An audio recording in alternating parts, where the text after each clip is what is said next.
Welcome to Sex in the News. We are the Siegel Brothers. Tonight we'll be looking at a judge ruling an Alabama transgender license policy is unconstitutional.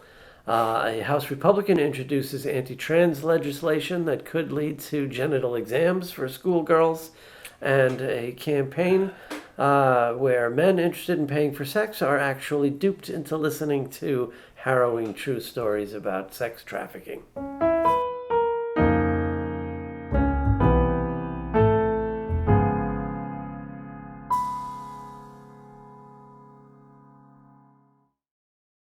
Some interesting stories tonight. Yes, indeed. Let's start with the good news, I suppose, right? I think this is good news. The federal judge ruled that Alabama's requirement for transgender person to undergo full gender reassignment surgery, what we prefer to call gender confirmation surgery, before they can change the sex on their driver's license.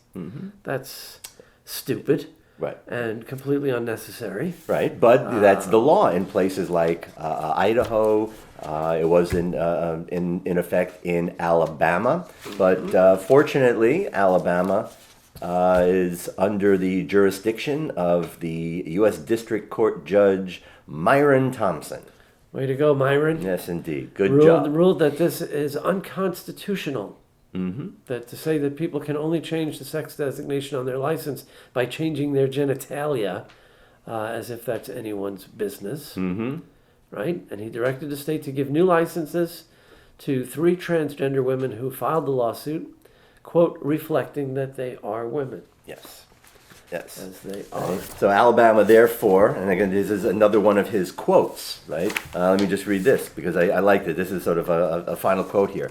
According to Judge Thompson, Alabama, therefore, may no longer make people's genitalia determine the contents of their driver's license. Right? That was a powerful judicial statement right there. Maybe that's where this is going, right? Because this next piece is in a similar vein. Driver's licenses will have our face pic and our dick pic, or appropriate crotch shot, depending on the state-determined sex that should be on that license. So, leave it to our home state of Florida, our adopted Speaking state. of dick pics. Our native, if not ancestral home. A House Republican from Florida, Greg Steube, introduced an anti-trans bill. And this is something we've been talking about for years. Like when those lunatics in North Carolina started this nonsense about bathrooms, public bathrooms. Right. I said, what, are we going to have genital inspectors and people, civil servants whose job it is to sit outside public bathrooms and compare people's driver's license with their genitals? And, well, that insanity is inching closer to reality. Yeah, unfortunately. Bills, right? There's Steube's bill. Isn't there another one that Tulsi Gabbard? There was another one, the law through. in I think it was Idaho. Also, again, the existing anti-transgender laws. And, this is also sort of in reaction, although with Tulsi Gabbard it was beforehand, but this particular bill by Steube, who, just sounds like an insult. It sounds like, when you insult people by calling them genitals, calling guys dicks, you call them Steubies. It sounds like it's right up there with that. But this is, It worked with Santorum. Yeah. This is right on the heels of President Biden basically reversing some of those transgender bans. And we still see, Republicans are genitally obsessed. Yeah. They really are. They're genitally obsessed. And all of this anti-trans legislation that some of these yahoos are trying to put out there, to be clear, it is only for trans women. Yeah. Right? This is a very one-sided kind of thing. In none of the language, in none of the statements, and nothing in any of these bills is addressing trans men. Right. It seems to be a single focus issue for these people, that they don't want trans women competing in women's sports. Right. We talked about this a couple months ago with Renee Richards, Yes. that famous transgender tennis player who apparently was a much more talented ophthalmologist than a tennis player. That's right. That's right. So all this hysteria about it's no fair, it's cheating. She's really a man, and she has an unfair advantage. Well, she didn't. No, and what people have to realize, and again, especially these idiots like Mike Huckabee, and he still infuriates me. When I think about any of this stuff. He unfortunately is still and his around. daughter wants to be governor of Arkansas. Yes, another piece of work there. But basically, this idea of thinking that a trans woman is some guy in a dress. Right? And it is not. People have to understand that a trans woman has transitioned into being a woman. And one of the things that comes along with any type of sexual transition is hormones. Right. Hormones will change the body. And a trans woman is much more physically like a woman than a man. But when it comes to respecting people's basic civil rights, it doesn't even matter. It's nobody's business if a person has transitioned at all. Right. Maybe a trans woman just identifies as a woman, and transition only includes clothing. Mm-hmm. Okay. And so again, we're going to Yeah. pull out genital inspectors to say, let me see, pull down your pants, and let me see your birth certificate and your driver's license. Right. Like, it's insanity.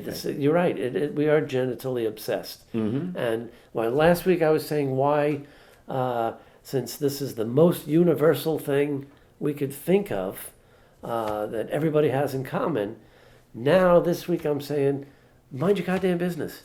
Right? Yeah. What do you care about what genital someone has and what and with whom they do things with them? Exactly. And something else to think about, you're so worried of people going into the bathroom. What does it say about you that wants to hang out in the bathroom, checking people out? To protect the children. Yeah, to protect the children. Nice excuse. Always the hysteria. It really Always is. about So, protecting get the over it, children. people. Yeah, and we certainly don't need laws. I love this quote from Biden from last week. Children should be able to learn without worrying about whether they will be denied access to the bathroom, the locker room, or school sports. Right. Right? Again, because it's nobody's goddamn business. Exactly.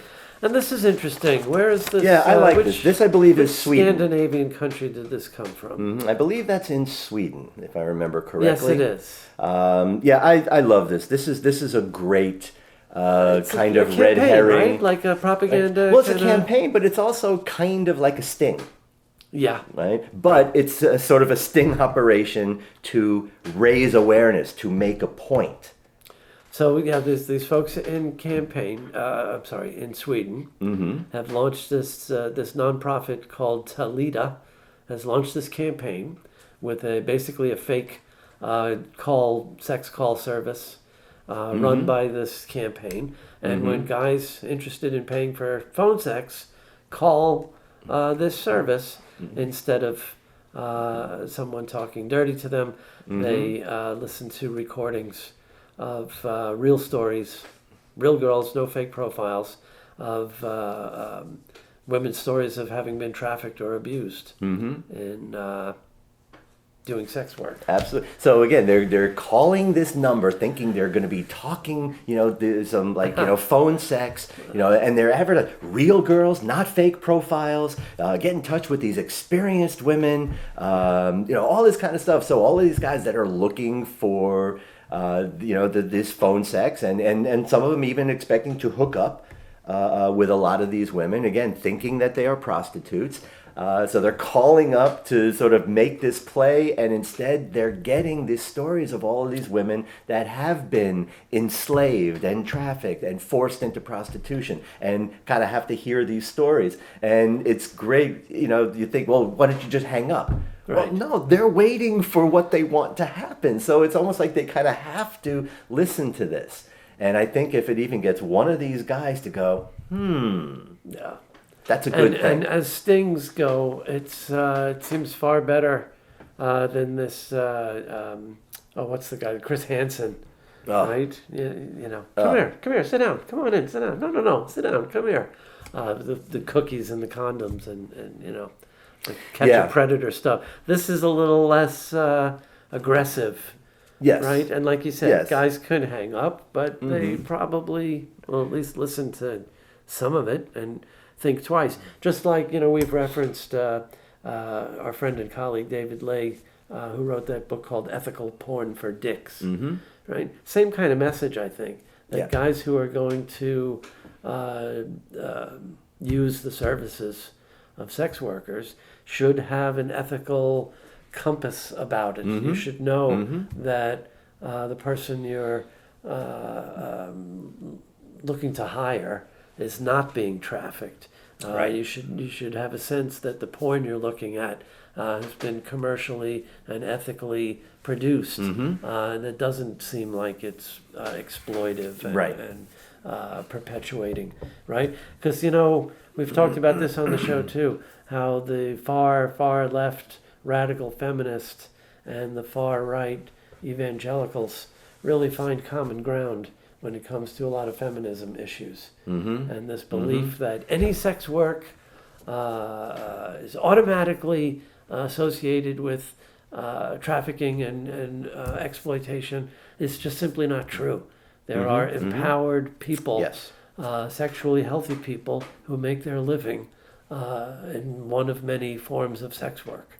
And it's all of our obligation, society, as well as sex workers and their clientele, to make sure that, like any other business, it's safe and ethical, That's right. and that there's some protections. Yeah. Right. The only thing that all of that claptrap about Trump's accomplishments on cleaning up the internet, all of that FOSTA and SESTA and all of those bills really just choked the possibility for sex workers to be able to advertise ethically and work ethically under the guise of protecting the children. And it's really, and again, that's the rhetoric, but the reality is they don't give a shit about children.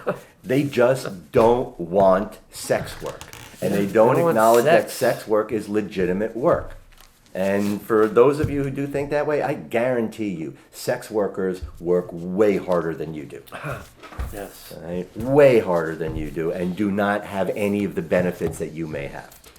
All right? So it is an industry, it is legitimate work for a lot of people, but there is room for exploitation, and we do have to make sure that we're not doing that. Right? But we're not going to do that through legislation. We're going to do that with educated consumers. Right. Right? That's our best shot. So once again, folks in Scandinavia show us that they're at least 50, 60, 70 years ahead of us when it comes to safe, sane, practical, matter-of-fact sexuality education and sexual health. Yeah. Yeah. And imagine who's sexually healthier comparing the United States to Sweden or Norway or Denmark or Finland. It's embarrassing Yeah. how Right. sexually unhealthy we are. Right. Right. And by the way, it's probably no coincidence that those countries you just named are not only sexually healthier, but these countries always score the highest in international happiness scores. Yes.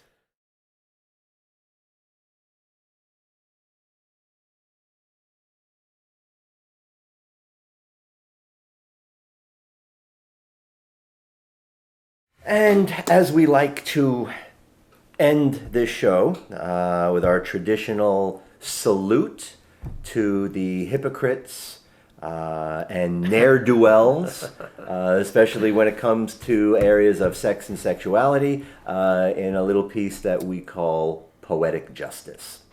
So this week's recipient of our honor, And our Bronx Jeer. I kind of really enjoy bringing this to you all. Right? And this is somebody that truly deserves this honor, I think.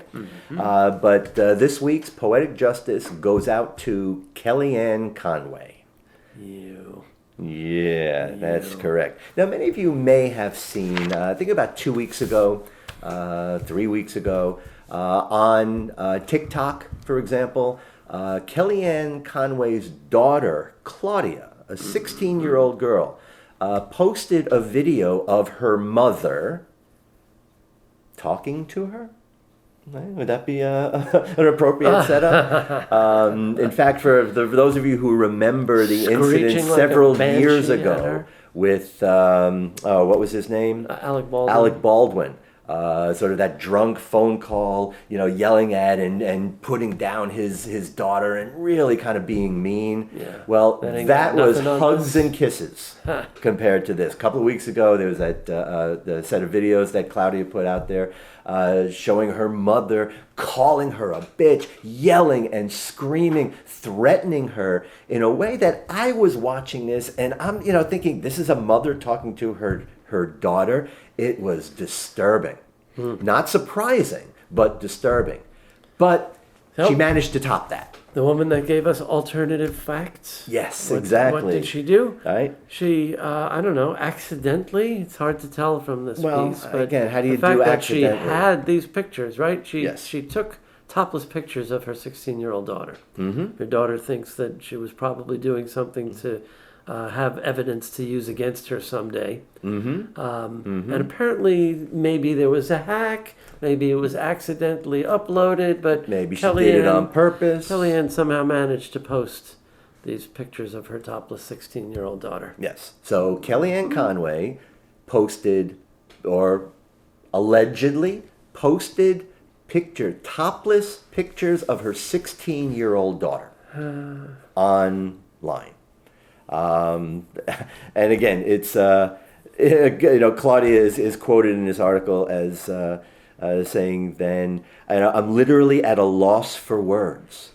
If you see it," talking to her followers, "if you see it, report it." And in one of the TikTok videos that she posted, Claudia Conway also said that, quote, "Nobody would ever have any photo like that ever. So, Kellyanne, Mom, you're going to fucking jail." End quote. All right. So, props and sorry to you, Claudia Conway, but To your mom? to your mom, absolutely. You are our Poetic Justice of the Week. That'll do it for this week's Sex in the News. We are the Siegel Brothers. Indeed. Thanks for watching and stay safe.